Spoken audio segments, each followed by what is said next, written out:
इस एनीमे की शुरुआत एक जूनियर हाई स्कूल मैच से होती है। आटो अपनी टीम के साथ मैच खेल रहा होता है। आटो लगातार तीसरा गोल करके हैट्रिक मार देता है। इस तरह दोनों टीम्स का स्कोर बराबर हो जाता है। आटो की टीम को लगता है कि वो लोग यह मैच जीतकर सेमीफाइनल में पहुंच सकते हैं, पर तभी दूसरी टीम का गोलकीपर आकर आटो को भड़काने लगता है। ये गोलकीपर पहले आटो की टीम का हिस्सा हुआ करता था, पर आटो की टीम बहुत ही ज्यादा कमजोर थी, इसीलिए उसने दूसरा स्कूल ज्वाइन कर लिया था। गोलकीपर लगातार आटो को और उसकी टीम को भला बुरा कह रहा होता है। इससे गुस्सा होकर आटो गोलकीपर के सर पर मार देता है, जिससे रेफरी उसे रेड कार्ड दे देता है और आटो को मैच से बाहर बैठना पड़, जिस वजह से आटो की टीम यह मैच हार जाती है। इसी बीच ऑडियंस में से एक अजीब सा आदमी आटो को बड़े ही ध्यान से ऑब्जर्व कर रहा होता है। मैच के बाद आटो की मां उस पर बहुत ज्यादा गुस्सा करती है। वहीं दूसरी ओर आटो का कोच भी उससे कहता है कि अब वो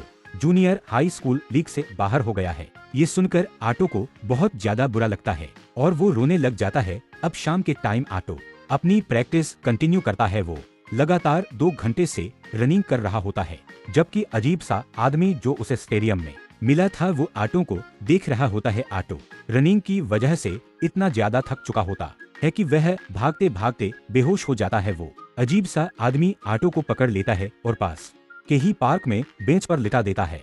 थोड़ी देर बाद जब आटो की आंख खुलती है तो वो देखता है कि एक आदमी पार्क में फुटबॉल की प्रैक्टिस कर रहा है। वो आदमी एक शानदार शॉट मारता है। ये देखकर आटो उस आदमी से उसे भी सेम शॉट सिखाने के लिए कहता है। उस आदमी के बार बार सिखाने पर भी आटो वो शॉट नहीं मार पाता। ये देखकर वो आदमी सोचता है शायद मुझे कोई धोखा हुआ है। आटो बस एक एवरेज प्लेयर है जो बस अपने साथियों की वजह से गोल कर पाया था। पर आटो उस आदमी से कहता है कि जब वो फ्री होकर खेलता है तो वो बहुत अच्छा परफॉर्म करता है। पर आसिटो बहुत ही ज्यादा शॉर्ट टेम्पर होता है, जिस वजह से उसे जल्दी ही गुस्सा आ जाता है।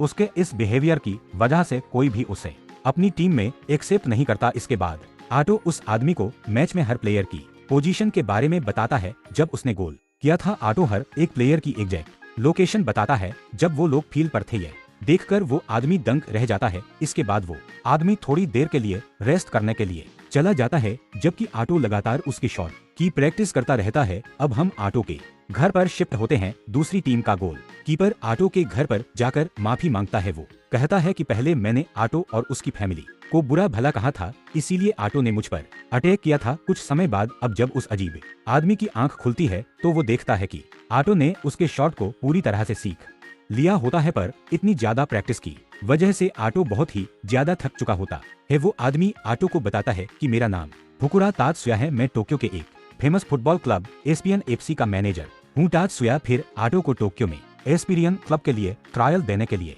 कहता है। इस पर आटो मान जाता है, पर जब आटो अपनी फैमिली को टोक्यो जाने के लिए कहता है तो उसकी माँ सीधा ही उसे मना कर देती है, क्योंकि उनकी फाइनेंशियल कंडीशन इतनी ज्यादा अच्छी नहीं होती। इसीलिए आटो उदास हो जाता है और अपनी डेली लाइफ कंटिन्यू कर लेता है। पर एक दिन शाम को आटो का बड़ा भाई शुन आटो को बताता है कि तात्सुया एक बहुत ही फेमस इंटरनेशनल प्लेयर था, पर एक इंजरी की वजह से उसे जल्दी ही रिटायर होना पड़ा। इसके बाद सुन आटो को अपनी सेविंग देते हुए कहता है कि तुम्हें टोक्यो जरूर जाना चाहिए। ये सुनकर आटो बहुत ही ज्यादा खुश हो जाता है। इसके बाद अगले दिन आटो टोक्यो पहुंचकर ट्रायल देने के लिए चला जाता है।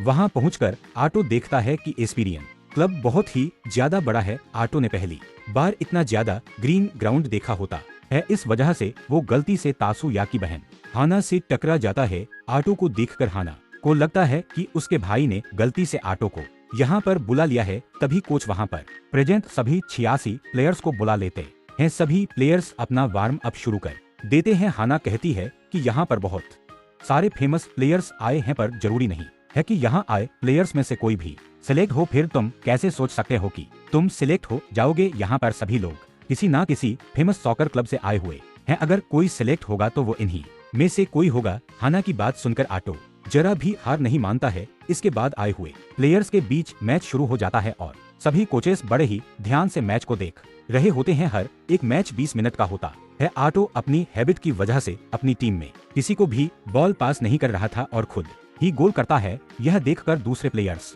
आटो से लड़ जाते हैं। वहीं दूसरी ओर सभी लोग एक प्लेयर ताची बाना के बारे में बात कर रहे होते हैं। ताचिबाना बहुत ही अच्छा प्लेयर होता है और वह आटो की पोजिंग टीम में होता है। हाना भी ये मैच देख रही होती है। हाना अपने भाई तात्या से कहती है कि इनमें बहुत सारे प्लेयर्स बहुत कमजोर हैं, क्या उन्हें साथ में खिलाना सही रहेगा। इस पर तासुया कहता है कि हम यहाँ पर प्लेयर्स को उनकी स्ट्रेंथ के बेसिस पर जज नहीं कर रहे हैं, हम केवल उनकी इंटेलिजेंस देख रहे हैं। हम देखते हैं कि कोई भी प्लेयर आटो को बॉल पास नहीं कर रहा होता है, इसीलिए वो साइड से खड़ा हो जाता है। उसे देखकर कोच सोच रहे होते हैं कि आटो तो एकदम बेकारी है, जबकि आटो पूरी फील्ड और प्लेयर्स को ऑब्जर्व कर रहा होता है। आटो देखता है कि अगर उसे एज टीम खेलना है तो उसे टैक्टिक्स के साथ खेलना होगा। ये सोच आटो बॉल की तरफ बढ़ता है। आटो को मूव होता हुआ देखकर तासुया भी एक्साइटेड हो जाता है। आटो सीधा जाकर बॉल को कंट्रोल करने लगता है। अपोजिट टीम से 2 प्लेयर आकर आटो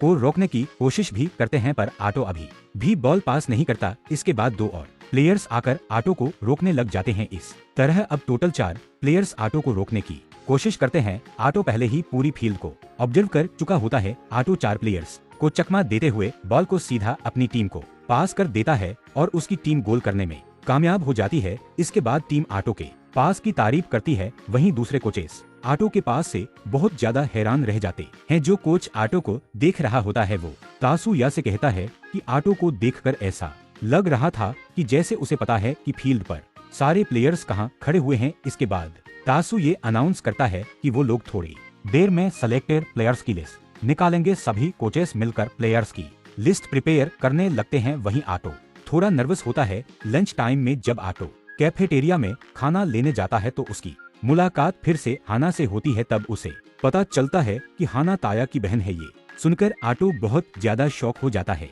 थोड़ी देर बाद सभी 86 प्लेयर्स को ग्राउंड पर बुला लिया जाता है, जहां पर 11 सिलेक्टेड प्लेयर्स के नाम अनाउंस किए जाते हैं। इनमें ताचिबाना, टोमो, आटो और बाकी और 8 प्लेयर्स होते हैं। इसके बाद आटो ये खुशखबरी अपने बड़े भाई शन को बताता है। ये न्यूज सुनकर शन भी बहुत खुश हो जाता है। अब आटो धीरे धीरे करके सिलेक्ट हुए प्लेयर से बात करने की कोशिश करता है। इसमें ऑटोमो, ताचिबाना और बाकी प्लेयर्स होते हैं। कुछ प्लेयर्स डरे हुए होते हैं, क्योंकि अगर वो लोग सिलेक्ट नहीं होते तो उनका फुटबॉल करियर यहीं पर खत्म हो जाता। पर आटो उन्हें मोटिवेट करने की कोशिश करता है। थोड़ी देर बाद वहाँ पर ताया भी आ जाता है। तासुया उन्हें टीम ए से इंट्रोड्यूस करवाता है। अब टीम बी को टीम ए के साथ मैच खेलना होता है। टीम ए के स्किल्ड प्लेयर्स को देखकर टीम भी थोड़ा डर जाती है, पर आटो उन्हें देखकर और ज्यादा एक्साइटेड हो जाता है। आटो अपने प्लेयर्स को मोटिवेट करता है और कहता है कि टीम ए के प्लेयर्स हमसे बस 1-2 साल ही तो बड़े हैं, हम लोग इन्हें हरा सकते हैं। इस पर ताचिबाना भी अग्री कर जाता है। इसके बाद टीम बम मैच के लिए प्रिपेयर करने लगती है। हम देखते हैं कि आटो को मोटिवेटेड देखकर टीम ए से एक प्लेयर आकाश आकर उससे बात करने की कोशिश करता है। आटो के शूज फट चुके होते हैं, पर आटो के पास एक ही शूज पेयर होते हैं, इसीलिए वो उन्हीं में खेलने का फैसला करता है। आकाश आकर आटो से हाथ मिलाता है और दोनों टीम्स के बीच मैच शुरू हो जाता है। शुरुआत में आटो की टीम बड़ी ही आसानी से गोल करने में कामयाब हो जाती है। यह देखकर ताचिबाना और आटो दोनों को ही लगता है कि कुछ तो गलत हो रहा है, क्योंकि टीम ए के पास एक्सपीरियंस भी काफी होता है। थोड़ी देर बाद टीम ए अपना सही गेम दिखाना शुरू करती है और देखते ही देखते बहुत सारे गोल कर देती है। तासुया अपनी बहन हाना को टीम ए की स्ट्रेटजी एक्सप्लेन करता है। टीम ए 1 टच स्ट्रेटजी यूज करता है, जिसमें हर प्लेयर बॉल को बस एक बार टच करके पास करता है, पर हर प्लेयर्स को पता होना चाहिए कि कौन सा प्लेयर्स कहां पर खड़ा हुआ है। इसीलिए हर प्लेयर को पूरी फील्ड बहुत अच्छे से रीड करनी होती है। टीम ए यह चीज बहुत अच्छे से कर रही होती है। हम देखते हैं कि गोल करने के बाद आकाश अब अपना असली रंग दिखाना शुरू करता है। वो लगातार आटो को टीज कर रहा होता है और उसे उल्टा सीधा भी कहता है। इस तरह फर्स्ट हाफ खत्म हो जाता है। ब्रेक के बीच में हाना आटो को बताती है कि पिछली बार ट्रेल्स के दौरान केवल आकाश ही सिलेक्ट हुआ था। आकाश भी नेचर में बहुत ज्यादा रूड है, जिसे दूसरों को बुली करना बहुत पसंद है। ब्रेक के बाद सेकंड हाफ का गेम शुरू हो जाता है। आटो अपनी स्ट्रेटेजी चेंज करने के बारे में सोचता है, पर कुछ भी काम नहीं कर रहा होता है। हम देखते हैं कि आकाश जानबूझकर आटो के ऊपर गिर पड़ता है, जिससे आटो को चोट लग जाती है। हमें बताया जाता है कि तासुया ने जानबूझकर शुरुआत में टीम ए से बेकार खेलने को कहा था, जिससे टीम बी को थोड़ा कॉन्फिडेंस मिल सके। तासुया अब अनाउंस करता है कि मैच खत्म होने में केवल 10 मिनट बचे हैं। जो भी प्लेयर्स इन 10 मिनट में अच्छा परफॉर्म करेगा, केवल वही लोग सेलेक्ट होंगे।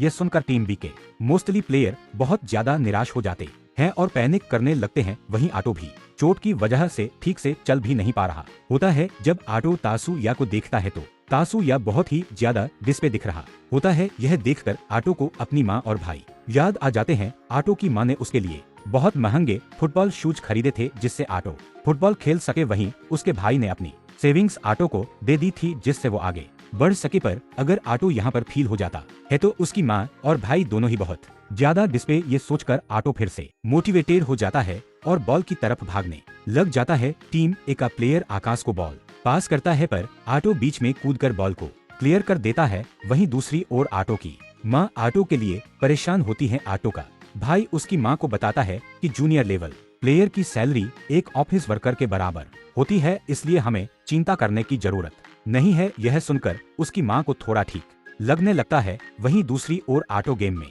अच्छा परफॉर्म करना शुरू कर देता है। आटो मैच में लगातार खुद को मोटिवेट करता है। ये देखकर मैच देख रहे सभी लोग आटो के लिए हियर करना शुरू कर देते हैं। यहाँ तक कि हाना भी आटो के लिए ताली बजाना लगती है। यह देखकर आटो और ज्यादा मोटिवेट हो जाता है। अब मैच के लास्ट 3 मिनट बचे होते हैं। ताचिबाना और आटो मिलकर अपना बेस्ट दे रहे होते हैं, जबकि टीम बी के बाकी प्लेयर्स बहुत ज्यादा थक चुके होते हैं। आटो बॉल को तातावाना को पास करता है जिस पर ताचिवाना एक शॉट मारता है जो जाकर टीम ए के प्लेयर के हाथ पर लग जाता है, जिससे टीम बी को एक फ्री किक मिल जाती है। इस फ्री किक को आटोमा शूट करता है। आटो हर कीमत पर एक गोल करना चाहता है, इसलिए वो बस मौके की तलाश में रहता है। टोमा बॉल को शूट करता है, प्रकाश हेडर मार करर गोल को बचा लेता है। हम देखते हैं कि आटो सीधा बॉल के पीछे भाग रहा होता है। जैसे ही बॉल आटो को मिलती है, आटो अपनी वर्ड आई टेक्निक का यूज करके पूरी फील्ड पर प्ले की पोजीशन का पता लगा लेता है और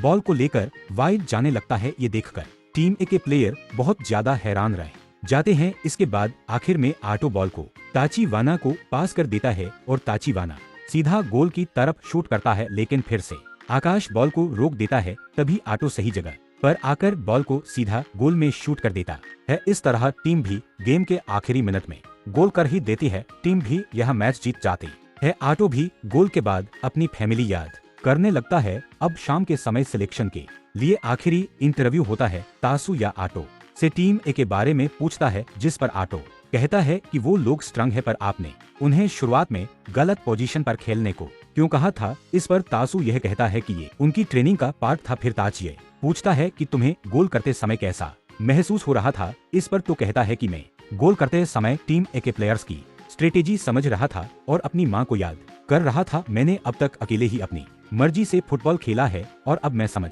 गया हूँ कि एक टीम में एक दूसरे के सपोर्ट और स्ट्रेटजी के साथ खेलना कितना जरूरी है। मैं एक प्रो प्लेयर बनना चाहता हूँ जिससे मैं अपनी माँ का सारा कर्जा उतार सकूं, जिसकी वजह से मैं आज यहाँ तक पहुँचा हूँ। लास्ट में आटो तासुया को शुक्रिया कहता है क्योंकि उसकी वजह से वो यहाँ तक आया था और आगे कहता है कि भले ही आज मैं सिलेक्ट नहीं होता हूँ तब भी मैं एक प्रो प्लेयर जरूर बनूंगा। इसके बाद आटो का इंटरव्यू खत्म हो जाता है और वह अपने गाँव वापस आ जाता है। वापस आकर आटो अपने फ्रेंड्स और भाई को इंटरव्यू के बारे में बताता है और कहता है कि जितना हो सकता था मैंने उतना किया, अब देखते हैं क्या होता है। इसके बाद आटो अपनी पॉकेट से एक लेटर निकालता है। ये लेटर हाना ने दिया होता है। इसमें हाना ने आटो के लिए एक पूरा डाइट प्लान रेडी किया होता है। शाम को जब उसकी माँ वापस आती है तो वो आटो को एक और लेटर देती है जिसमें आटो के सिलेक्शन की न्यूज होती है। ये सुनकर आटो बहुत ज्यादा खुश हो जाता है। आटो की माँ हाना को फोन करती है। आटो की माँ सिलेक्शन से इतनी ज्यादा खुश नहीं होती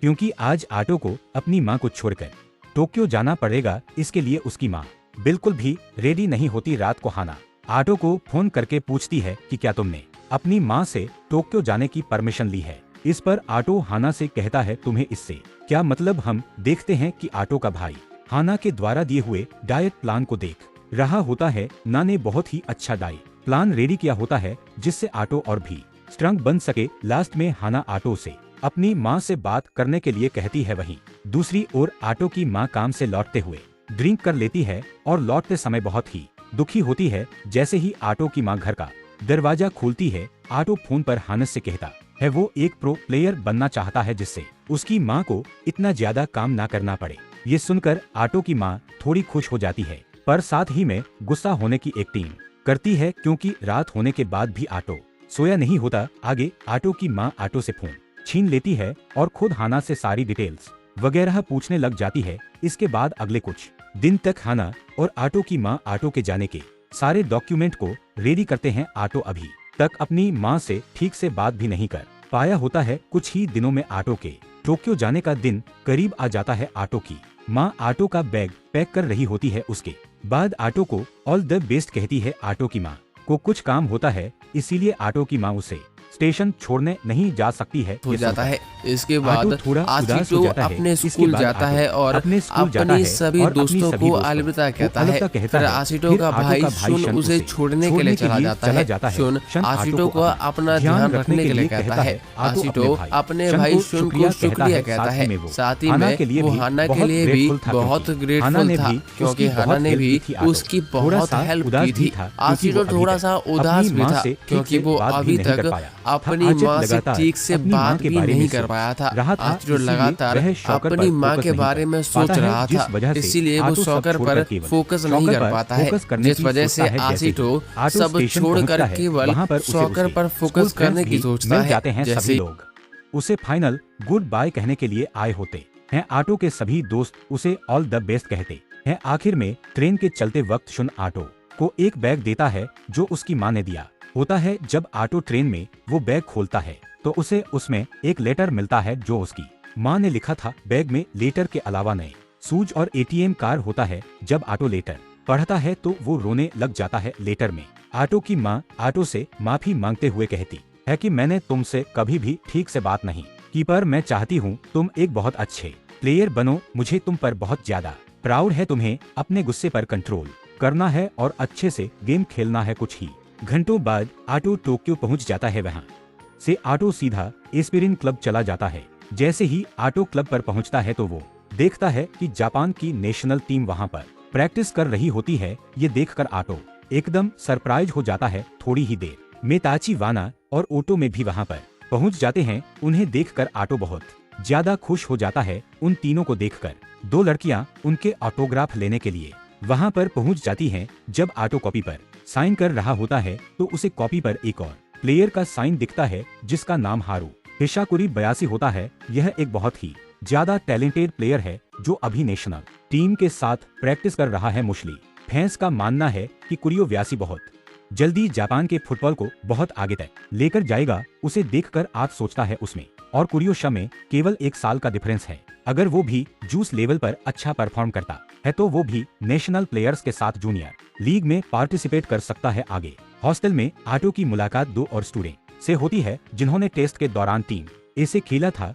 इसमें काले बाल वाला लड़का जिसका नाम यूमा मोटोकी होता है और गोल्डन हेयर वाला लड़का जिसका नाम जून मार्च होता है। असल में ये 2 स्टूडेंट भी आटो के जैसे ही फर्स्ट ईयर स्टूडेंट होते हैं। टीम ए में प्लेयर्स की कमी थी, इसलिए इन दोनों को टीम ए की साइड खेलना पड़ा था। आगे हॉस्टल वार्डन सभी को उनकी प्रैक्टिसिंग किट देता है और उन्हें अपने अपने रूम में जाने के लिए कहता है। अपनी किट को देखकर आटो बहुत ही ज्यादा खुश हो जाता है। आटो रूम में जाकर इतना ज्यादा एक्साइटेड होता है कि वो अगले दिन के लिए वेट भी नहीं कर पा रहा होता है। फाइनली आटो सॉकर पर पूरा फोकस करने का मन बना लेता है। अगले दिन आटो और उसके दोस्त अपनी जर्सी पहनकर रेडी हो जाते हैं। उनका ऑफिशियल फोटो शूट होता है जिससे उसका नाम भी ऑफिशियल फोटो डायरेक्टरी में ऐड किया जा सके। साथ ही में आटो पुराने प्लेयर्स के बारे में पढ़ रहा होता है। आटो सोचता है कि जैसे ही उसका नाम ऐड हो जाएगा वो इसकी फोटो अपनी माँ को भेजेगा। हम देखते हैं कि अभी तक आटो का रूममेट वहाँ पर नहीं आया है, जबकि बाकी सभी लोगों को उनके रूममेट्स मिल चुके हैं। थोड़ी ही देर में सभी फर्स्ट ईयर प्लेयर्स का ओरिएंटेशन शुरू हो जाता है। तभी अचानक से वहाँ पर आटो का रूममेट आ जाता है। आटो का रूममेट केजी टगासा होता है। टगासा को देखकर सभी लोग बहुत ज्यादा चौंक जाते हैं, क्योंकि टगासा एक बाइकर गैंग का हिस्सा है। टगासा को देखकर आटो सीधा उसके पास पहुंच जाता है और उसे उसकी जर्सी दे देता है। जब टगासा को पता चलता है कि आटो सीधा ट्रायल से भर्ती हुआ है, ना कि जूनियर यूथ टीम से प्रमोट होकर यहाँ आया है, ये सुनकर टगासा को थोड़ा अच्छा लगता है। इसके बाद टगासा भी अपनी सीट पर बैठ जाता है। हालांकि सभी लोग आटो को टगासा से दूर रहने के लिए कहते हैं, क्योंकि सभी की नजरों में टगासा एक बुरा लड़का है। टीम बी के कोच नोजोमी सभी को शांत होने के लिए कहते हैं और बताते हैं कि तासुया ने टगासा को चुना है तो जरूर कोई स्पेशल बात होगी, क्योंकि तासुया कभी भी गलत नहीं होता। नोजोमी सभी को बताता है कि जो भी प्लेयर्स अच्छा खेलेगा उन्हें टीम बी से टीम ए में प्रमोट कर दिया जाएगा। ये सुनकर ताची माना आटो को अपना बेस देने के लिए कहता है, जिससे दोनों लोग एक साथ टीम ए के लिए खेल सकें। ओरिएंटेशन के बाद आटो थोड़ा रेस्ट करने की सोचता है, जिससे प्रैक्टिस मैच में अच्छा खेल सके। इसीलिए वो हेड कोच के ऑफिस के बाहर में पर बैठ जाता है। वहीं दूसरी ओर हेड कोच तासुया और नोजोमी ऑफिस में डिस्कशन कर रहे होते हैं। हेड कोच प्रैक्टिस मैच के लिए मना करते हैं क्योंकि अभी नए प्लेयर्स बिल्कुल भी इसके लिए रेडी नहीं है। ऊपर से उन्हें एक दूसरे के बारे में भी पता नहीं होता है, पर तासुया कहता है कि ऐसे ही प्लेयर एक दूसरे को जानेंगे और एक दूसरे को देखकर ही जल्दी से इम्प्रूव करेंगे। इसके बाद हेड कोच तातुया से यहाँ तक कह देता है कि आटो को बाकी और लोगों से ज्यादा मेहनत करनी होगी, क्योंकि वो अभी दूसरों से बहुत पीछे है। हो सकता है कि आटो तुम्हारी पहली फेलियर बने। तत्सुया की बहन हाना भी यह बात सुन रही होती है और खुद को कंट्रोल नहीं कर पाती। हाना सीधा जाकर हेड कोच पर गुस्सा करने लगती है, क्योंकि वो धीरे धीरे आटो को पसंद करती है। जैसे ही हाना ऑफिस से बाहर आती है, उसे बेंच पर आटो बैठा हुआ दिखाई देता है। आटो ने हेड कोच की सारी बातें पहले ही सुन ली होती हैं, पर आटो हाना से कुछ भी नहीं कहता है। इसके बाद दोनों लोग एक वॉक के लिए चले जाते हैं। आटो हाना को हर एक चीज के लिए शुक्रिया कहता है, क्योंकि उसके बिना वह यहाँ तक नहीं आ पाता। हाना ने ही उसकी माँ को भी मनाया था। इस पर हाना आटो की माँ की तारीफ करने लगती है। लास्ट में हाना कहती है कि मैं चाहती हूँ तुम एक अच्छी प्लेयर बनो, क्योंकि तुम मुझे एक प्लेयर की याद दिलाते हो। इसके बाद नए प्लेयर्स के बीच प्रैक्टिस मैच शुरू होने वाला होता है। आटो मन में सोचता है कि जो भी मेरे बारे में बुरा बोल रहे थे, मैं उन्हें गलत साबित कर दूंगा। साथ ही में आटो उन सभी के बारे में सोचता है जिसकी वजह से आटो यहाँ तक आ पाया है। थोड़ी देर में प्रैक्टिस मैच शुरू हो जाता है। मैच के शुरू होते ही आटो गोल करने में लग जाता है। आटो जानबूझकर गोल के सामने जाता है और सभी को बीट करते हुए गोल कर देता है। इसके तुरंत बाद आटो अपनी वर्ड आई टेक्निक यूज करता है और एक और गोल कर देता है। 2 गोल के बाद भी आटो सेटिस्फाई नहीं होता। वहीं दूसरी ओर टीम बी के कोच नोजोमी मैच को बड़े ही ध्यान से देख रहे होते हैं। नोजोमी को लगता है कि टैलेंटेड होने के बाद भी आटो के गेम में थोड़ी कमी है, जिस वजह से वो अभी टीम ए में प्रमोट नहीं हो सकता है।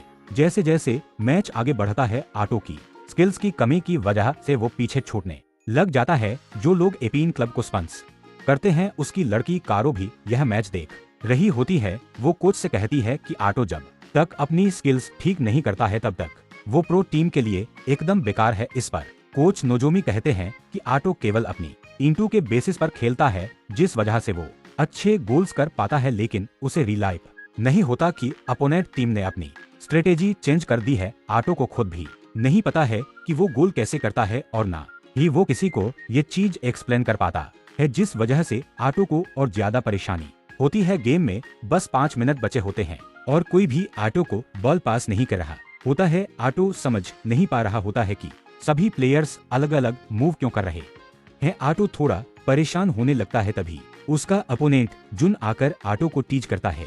ये देखकर आटो गुस्सा हो जाता है और बॉल की तरफ भागने लगता है। वहीं दूसरी ओर आटो का टीममेट युमा एक अच्छा प्लेयर है। वो दूसरे प्लेयर्स के साथ अच्छी तरह से कम्युनिकेट कर रहा होता है। वो खुद गोल ना करके बॉल को पास करता है। यह देखकर आटो और ज्यादा परेशान होने लगता है। स्पंस की बच्ची कारो हाना से कहती है कि जो प्लेयर दूसरों के साथ अच्छी तरह से कम्युनिकेट कर पाते हैं और अपनी स्ट्रेटजी को एक्सप्लेन कर पाते हैं, वही आगे जाकर अच्छे प्लेयर बनते हैं। युमा ही आटो की इंटेंशंस को पढ़कर उसे बॉल पास करता है, जिस वजह से आटो गोल कर पाता है। केवल युमा ही था जो दूसरों के साथ अच्छी तरह से कम्युनिकेट करके पूरी टीम को आगे लेकर गया था, जिस वजह से युमा इस मैच के बाद टीम ए में प्रमोट कर दिया जाता है। मैच के खत्म होने के बाद आटो बहुत ज्यादा दुखी होता है और बेंच पर अकेले बैठा होता है। आटो को समझ नहीं आता कि आखिर गोल करने के बाद भी वह एक टीम में सेलेक्ट क्यों नहीं हुआ है और कोई भी उसे बॉल पास क्यों नहीं कर रहा था। उसे कुछ भी समझ नहीं आता। तभी वहाँ पर आकाश आ जाता है। आकाश और बाकी सीनियर्स ने भी आटो का यह मैच देखा था। आकाश आकर आटो को बताता है कि तुम्हारे अंदर स्किल्स की कमी है और फिर से आटो को बुली करने लगता है। आकाश फिर से आकर आटो की फैमिली के बारे में बुरा भला कहता है और उसे वापस जाने के लिए कहता है, पर आटो सोचता है कि कुछ भी हो जाए मैं हार नहीं मानूंगा। इसके बाद आटो सीधा कोच नोजोमी के पास चला जाता है और उसे सिखाने के लिए कहता है। दूसरी तरफ काइबो और हाना दोनों आटो के बारे में बात कर रहे होते हैं। हाना कहती है कि आटो मुझे यंग तासुया की याद दिलाता है। तभी वहाँ पर तासुया भी आ जाता है। तासुया सभी को बताता है कि आटो नोजोमी के साथ प्रैक्टिस कर रहा है। इसके बाद सभी लोग आटो की प्रैक्टिस देखने के लिए चले जाते हैं। आटो खूब मेहनत के साथ प्रैक्टिस कर रहा होता है। यह देखकर हाना को विश्वास हो जाता है कि आटो जरूर एक दिन प्रो प्लेयर बन जाएगा। अगले दिन प्रैक्टिस मैच के दौरान आटो फिर से बॉल पास नहीं कर रहा होता है, इसीलिए उसका सीनियर केंटो आटो को डांटने लगता है। तभी वहाँ पर एक और सीनियर प्लेयर आ जाता है। इसका नाम ताइरा होता है। ताइरा केंटो को समझाता है कि आटो अभी बॉल पास करना सीख रहा है, जरूर आटो में कुछ खास बात होगी, इसीलिए तासुया ने आटो को यहाँ पर रखा है। आगे प्रैक्टिस मैच के बाद आटो फिर से अकेले ही ट्रेनिंग कर रहा होता है, पर वो अभी भी ठीक से पास नहीं कर पाता। इससे आटो बहुत ज्यादा फ्रस्ट्रेटेड हो जाता है। तभी वहाँ पर ओटम और ताचिबाना आ जाते हैं। दोनों लोग आटो की ट्रेनिंग में हेल्प करने लगते हैं। अगले दिन आटो प्रैक्टिस मैच के लिए ठीक से खड़ा भी नहीं हो पा रहा होता है। यह देखकर नोजोमी उसे डांट लगते हैं। नोजोमी उसे कहते हैं कि तुम्हारी एक्स्ट्रा प्रैक्टिस कभी भी तुम्हारे रेगुलर ट्रेनिंग को अफेक्ट नहीं करनी चाहिए। साथ ही में नोजोमी आटो को उसे उसके रूममेट टगासा से हेल्प लेने के लिए कहते हैं, क्योंकि टगासा एक अच्छा प्लेयर है। उसी दिन शाम को ओटोमे और ताचिबाना दोनों आटो की ट्रेनिंग में हेल्प करने के लिए आ जाते हैं, पर आटो उन्हें मना कर देता है, क्योंकि उनके लिए भी अगले दिन की ट्रेनिंग से पहले रेस्ट करना जरूरी है। इसके बाद आटो अपने रूम में टगासा से हेल्प मांगता है। टगासा आटो की विल पावर को देखकर इम्प्रेस हो जाता है और उसे सिखाने के लिए हाँ कर देता है। आगे टोक सही आटो को बेसिक स्किल बताता है, पर आटो को कुछ भी ठीक से समझ नहीं आता। ये देखकर तो टगासा आटो पर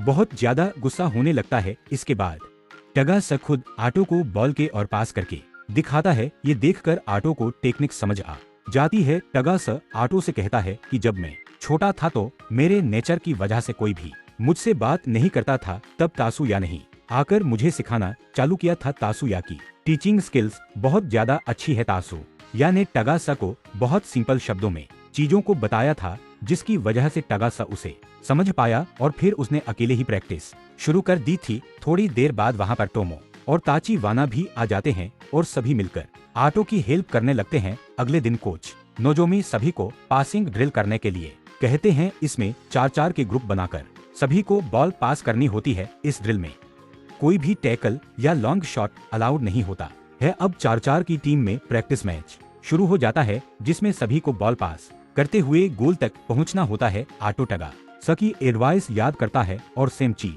दोहराने की कोशिश करता है। आटो रियलाइज करता है कि वो राइट फुट से खेलता है, इसीलिए उसे बॉल डायगोनल पास करने में आसानी होती है। आटो की इम्प्रूवमेंट देखकर सभी लोग हैरान रह जाते हैं, यहाँ तक कि कोच नोजोमी भी आटो के हार्ड वर्क को अप्रिशिएट करने लगते हैं। वहीं दूसरी तरफ युमा टीम ए के साथ प्रैक्टिस करने की वजह से बहुत जल्दी थक जाता है। ये देखकर आकाश युमा का भी मजाक उड़ाने लगता है। टीम ने इस प्रैक्टिस मैच में 9 गोल्स करे होते हैं, उसके बाद भी वो सभी अपने गेम को इम्प्रूव करने की बात करते हैं। यह सुनकर युमा एकदम शॉक रह जाता है। अब रात को आटो डिनर करते टाइम बहुत ज्यादा खुश होता है, क्योंकि उसने आज गेम में बहुत अच्छा परफॉर्म किया था। यह देखकर आटो के फ्रेंड्स आटो को और ज्यादा मेहनत करने के लिए कहते हैं, जिससे वह खुद को और इम्प्रूव कर सके। हम देखते हैं कि जून भी आटो से इम्प्रेस हो जाता है और कहता है कि शायद तुम्हारे पास कुछ ऐसी स्किल्स हैं जो हम सबके पास नहीं है। ये सुनकर आटो और ज्यादा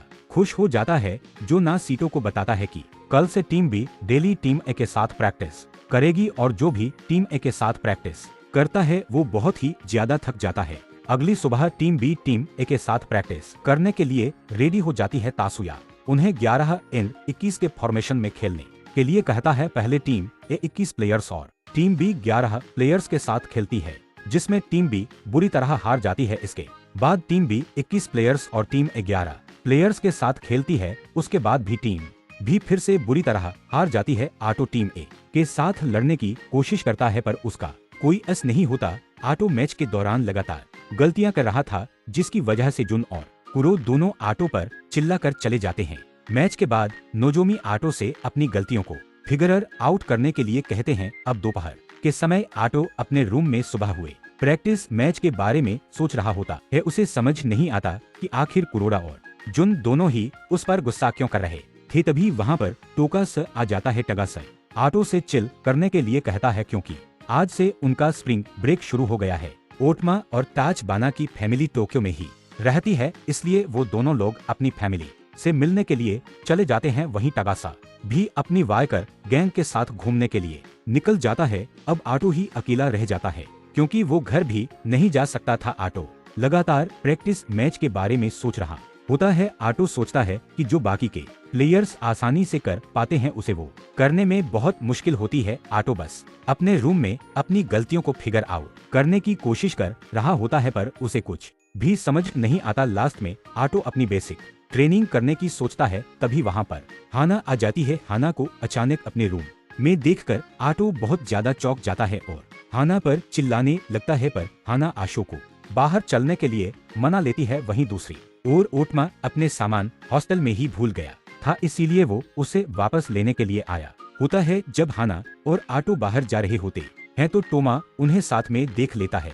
इसके बाद हाना आटो की साइकिल पर पीछे बैठ जाती है और आटो उसे लेकर जाने लगता है। हाना आटो से लगातार बात करने की कोशिश करती है, पर आटो उसे कुछ भी जवाब नहीं देता है। ये देखकर हाना आटो को टेकल करने लगती है, जिससे आटो का बैलेंस बिगड़ जाता है और आटो गिर जाता है। पर हाना सही समय पर साइकिल से कूद जाती है। आटो अभी भी फिजिकली कमजोर होता है। ये देखकर हाना आटो के लिए डाई प्लान में चेंजेज करने का सोचती है। हम देखते हैं कि टूमा आटो और हाना पर नजर रखे हुए होता है। इतनी